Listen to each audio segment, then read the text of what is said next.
Blessed are those that mourn, for they shall be comforted. That's really unique when you think about it. He says, you're blessed when you mourn, for you shall be comforted.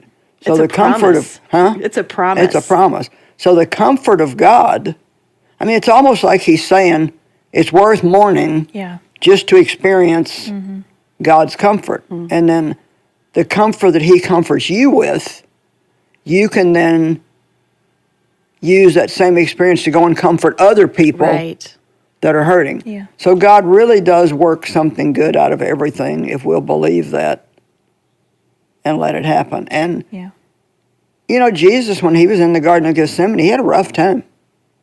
I mean, 3 times he went away and prayed that God would remove the cup from him. So I think it's safe to say he really, really did not want to go to the cross.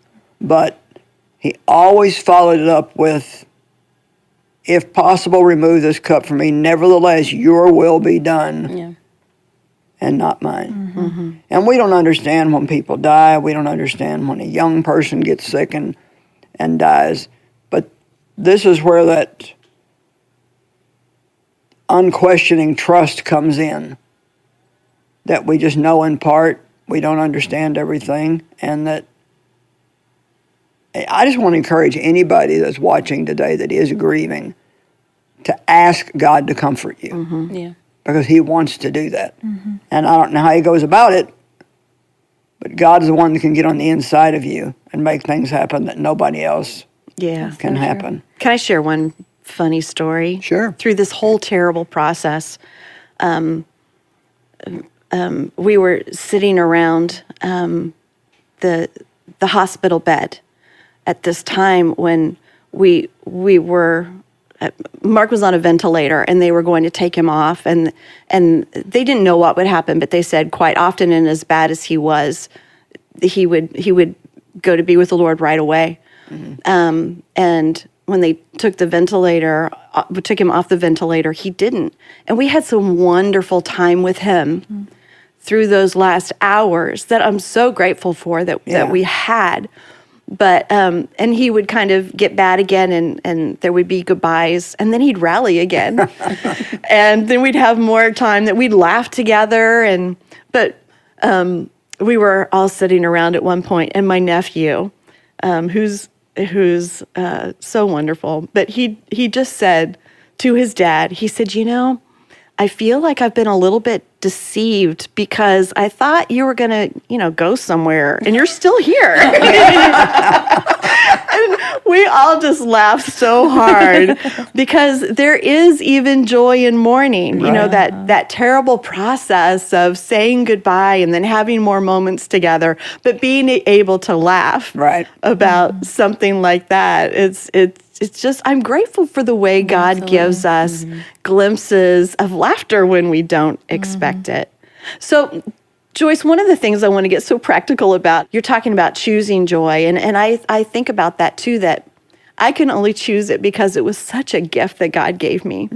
And so not to continue to choose it is such a waste of what God did for us. But you talk about 3 of the things that we can do today to increase our joy, no matter how hard of a time we're going through. And I think they're so great.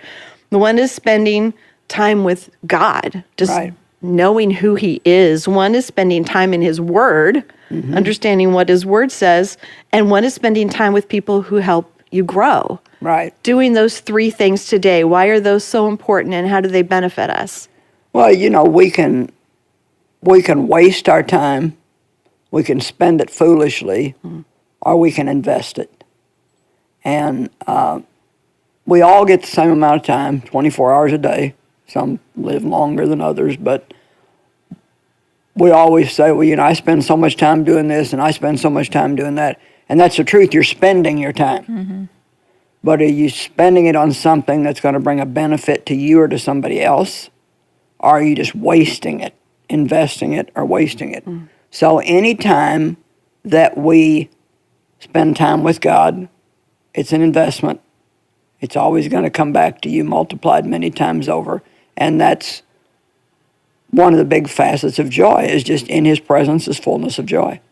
So just being with him brings joy. Yeah. and then being in the Word. I mean, the Word is powerful. It is. You know, I love just sitting and just talking about the Word like this. I was thinking when you were talking about your brother-in-law's last few hours, I thought how blessed he was to have so many people around him that loved him. Do you know how many people die and have nobody with them Yeah. at all? They're totally Yeah. alone. And so just to have people who care about you is a blessing. You like you said, you had people that checked on you every day or people that cried with you. And there's so many things we take for granted, but not everybody has that. Mm-hmm. And then spending time with the right kind of people. Boy, when you're hurting, you can shoot yourself in the foot or you can help yourself because we can choose who we're around. You know, you may have to be around somebody that annoys you for a certain period of time, but you can get away from them and go get around somebody else that's going to make you happy. Yeah. And I want to be around people that are going to add a smile on my face. I love to be with funny people. And I tell you, since Dave and I have gotten a little bit older, you know, I said a little bit. We Just a touch. both have a little hearing issue now. And we have more fun with that. I mean, we laugh and laugh and laugh and laugh and laugh. Because we have so many things that happen. Like the other day, my daughter, her son's a police officer, and so she went to a program for something called Backstoppers. And it's people who give to help the widows of fallen officers. And Dave said, "You went to a conference on backstabbers?" The Backstabbers Conference. The backstabbers. Laura about fell on the floor. She was laughing so hard. And so I think we do need to take every opportunity we can to laugh and to be around people that will make us laugh. And the more negative things that seem to happen to you, the more you need to spend in the positive things that the Word of God has to say. And God has just done so much for us. I mean, it's just like all the stuff I went through as a kid. It's like that was somebody I knew a long time ago. Yeah. But it doesn't relate to me anymore.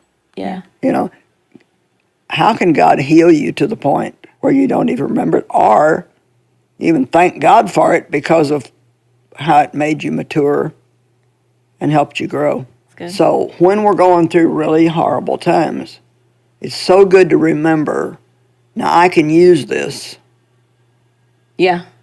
Or to help somebody waste it. else. Yeah. Yeah. I can make somebody else's life better, like that. When you're blessed when you're mourning, Yeah.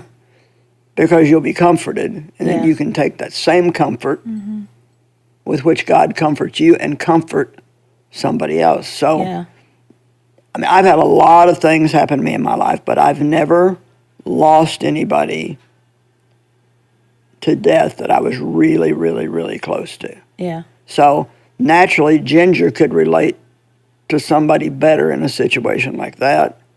She wasn't abused as a child. I was, so I could really relate to that person. We can all relate to anybody that's hurting because God is in us. But God will use the hard things Yeah. that you go through, and He'll use them to help somebody else. Yeah. And so If you let him. it's clear that you've had times when you weren't happy, because then that are joyful. You know, I'm not lazy. A little bit I am, but no. but when you get such a good outline, but here's the thing: like, it's just helpful. It's helpful to have so. That's why I was looking over here, like, which scripture would I say? But it's just so many scriptures about joy and about Christ's suffering and about us. What He went through. What He went through. Is Yeah, nothing compared to what we go through. exactly. So it's just. It's helpful. And the truth is sometimes when people get in what we'll call a pit for right now, just a pit of misery and We just talked about that pit. Yeah, we did. sadness, I mean, we can actually get into enjoying our misery and feeling sorry for ourselves because we're so miserable. But there are answers for every problem that we have. Yeah. And I think that one of the greatest things that we can do is every single day look for, and I have to stress, look for things that you can be thankful for. Yeah. As a mom of small children, it is easy to let even just like little things during the day steal my joy. And things happen that are just annoying, and kids cry and want things and stuff. And so it's easy as a mom, and I'm sure other moms relate to me, to let those little things steal your joy. But I have tried to be so aware of the fun moments, like you're saying. Like the other day we played charades, and Peyton is ridiculous, and she wanted to be a rainbow, and they're just funny. So I found myself laughing hysterically, like you were saying. And I thought, this is what I should do with my children. I need to be so aware of the really fun moments we're having. And some of it's hard. And some of it is discouraging. But in the midst of all of that are some really sweet moments that I don't need to worry about all the other stuff. Well, I want to give you some really, really, really good news. What? They will grow up, Will they? Good. It's good news. and they'll go live somewhere else. Even better news. Even better news. Just this morning, we had Caden, who's 7, take a test to see if he could get into a gifted program. It was recommended by his teacher. Well, I got the results today that he didn't make it. And he's been asking for weeks, like, did I get it? Do I get to go? Do I get to go? And so I had to tell him this morning, no, you don't. And this is our first rejection. He's 7. He's never been rejected from anything. And so to tell him, this will make me cry. Daddy and I are proud of you, not because of what you do, but because of who you are. And to see his face process that and then go back to, okay, well, let's go to school and see my friends. I want to be like that. Yeah. Where he sat in his pain for a second, and then he remembered all the other great things he gets to do today. Yeah. Yeah. And it's the parenting piece is like sometimes it's hard. It's harder for me to remain joyful when I see my kid hurting. Sure. Oh, that's the worst. than me. Yeah. You know, like that. Like I just get because I feel helpless. I feel like I don't know what to do to help her. Yeah. You know, and especially now with mine, she'll be 19 soon, Yeah. and so at that age where she's technically an adult, but she's still a kid and. Yeah, who made up that age anyway? I don't like it. How'd that happen? That's 18, 19, that's hard because it's like still a kid, but you want to respect them as an adult to an Right, extent yeah. and in the house, but not really in the house. And now she's in 2 different spaces and 2 different states. When she goes to us, it's like, it's hard. And so the hardest thing has been to remain joyful about my kid. Like, because it's not, I don't get to see her do rainbows. I don't get to, you know, and giving her the space she needs to be an adult and make her own decisions on where she wants to live and if she wants to go to college or not, or what she wants to do with her life. It's like, ooh, when you're used to making those decisions, like it's, and not being able to see that resolve of that happy, because she's processing, that's hard. And so I need that because it's hard. Like, I find myself being at times more sad about my kid. Like, it makes me emotional. Like, I feel I'm more sad about my kid being sad than even myself. Sure. Like, it's hard. So, I need that more for her. Any parents, you'd rather be sick yourself than to see your kid be sick. Oh, my gosh. You know, when I used to have to punish my kids, I would have much rather punished myself. Yeah. I didn't want to take something away from them. But And our joy as a parent does not come from being a perfect parent No. or having perfect children. Yeah. You know, our joy comes in the potential that God has put in them and what He can do in their life and what He's doing in our life through them. I learned so much through my kids, and even through some of the really hard times that I wouldn't have wanted to happen the way that they did. I learned so much, and God was always in the midst of those times. And like you're saying, they can be really hard, trying times as a mom. Yeah. But now looking back, and even, you know, with the joy of having grandchildren now, you do see the way God was working that you didn't always see in the midst of it. Right. Yeah. I see like, oh, God was putting that in her then. And now this is how He's using it. I mean, things like that amaze me, and I'm so grateful for that. God brings joy up in those things. Like, I love the book of James, but I do not like the scripture that says, count it all joy. You know, yeah. It's like, That's not a count great it one. all joy, my brothers, When you meet trials of various kinds, for you know that the testing of your faith produces steadfastness. And boy, is it hard to count it joy when you're in the middle of growing. The Amplified Bible that says count it steadfastness. joy because your trials bring out patience. And I said they brought a lot of things out of me before we ever got around to patience. Oh, yeah. Like what? It took us a while to get there. So, when you hear count it all joy, you're just like, I don't think so. I don't always think so. But here again, I really feel it's good to say that joy is not some kind of Right. It can be that just contentment, that quiet contentment. And we talk about Yeah. kids. It's so important for parents to know that, Ginger's had this experience I have, but I have 4 grown children. And I tell you, when they were not grown and I was raising them, sometimes I didn't even hardly have a thimble full of hope for each one of them. I had kids that it was just like, I was so happy when they got out of school, I could hardly stand it.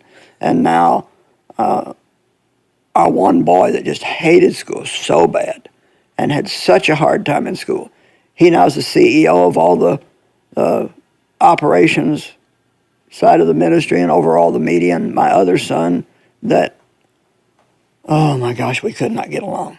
We just had such a hard time getting along. And he's the CEO of all of our missions outworks, and we've got hundreds and hundreds of things going on around the world, and he's been involved in starting every single one of them. And my one daughter, who couldn't find her socks if she took them off, she was so sloppy. And now she takes care of me. And so they will come around. And that's what you need to remember when you're going through those tough times. It's not over till it's over, and it's not over yet. One more thing just to bring up as we're closing, because I thought this was such a great suggestion. You talked about one of the great ways to bring up that joy in our lives and to help maintain it. Because I believe, and I know you do too, we have to fight for our joy. Right. Yeah. God gives it to us as a gift, but we have to cultivate it. And the devil does not want you to have it. No, he does not. So one of the things that you suggest is to simplify, to keep things from getting overcomplicated and overwhelming. Any ways that you guys do that, or why you see that is so important? I think sometimes, for me, just the way I think about things can either be complicated or it can be simple. How simple is it to say, I believe God will take care of this? Yeah. Than to get all negative and try to figure it out yourself and go tell 25 people how horrible things are for you. It's just so simple to say, I believe that God will take care of this. I don't know what he's going to do or when he's going to do it, but I trust. Just makes everything so simple. Yeah. Just trusting God. And whether it's a situation you've come through or what I went through as a child or what any of us have gone through, it all comes back to, are you going to trust God? Or are you not going to trust God? And I want to add to all this before we close. I believe that one of the greatest ways that you can increase joy in your own life is to bring joy to someone else's life. Mm-hmm. The more, if you can make somebody else happy every day, you will find yourself very seldom being unhappy yourself. Yeah, that's good. One of my simple ways is now understanding that what you said earlier, Joyce, and you said you can either basically waste whatever you're going through, or you can use it to help others. And this has actually helped me push out of that too. I've always been a person that was like, this isn't just for me. Whatever I've gone through in all of my life, I'm like, it's not just for me. But this was probably the hardest thing. Like going through that divorce was like one of the hardest things that I've ever gone through in my adult life. And sharing it with other people and help, asking God, I don't get this, being so honest and transparent, even when I didn't really believe that I could be joyful or didn't know that God was working it out, just being honest with the people that I love and that love me and would push me towards God, like just being honest. And then also saying, God, you're not going to waste this. Like, even in my moments of like, unbelief, like you're not going to waste it. And I know you're going to bring me back full circle. Yeah. And just that authentic place, not trying to overthink it or fake it or over Christianize it, and just be authentic, because I was a robot before where Because God really does care about everything we go through. Yeah. And he will, especially if you ask him, he will use everything Yeah. that you go through, things that you couldn't even imagine how he could use it for anybody's good. He'll take it and use it. And I actually really believe that God does work all things out for good. Yeah. Yeah. For those who love him and are called according to his purpose. Absolutely. And I don't always understand how he does it, but I do believe that he does it. It is a decision. And the reason I didn't want to talk about this topic today is not because I don't feel that joy in a way that doesn't make sense sometimes. It's because I didn't want to be emotional through it. I just, I want to be vulnerable and I want to be myself, but I want to have words that make sense. And sometimes that is difficult, but sometimes this is the face of joy, Yeah. Sometimes those tears are in the midst. And it's good for other people. Yeah, you know. exactly. People don't Yeah. have to be giggling and laughing out loud all the time. I think even in the midst of those tears, you can have that calm delight where, this hurts, but I know that you'll comfort me and that you'll take it and work good out of it. Yeah.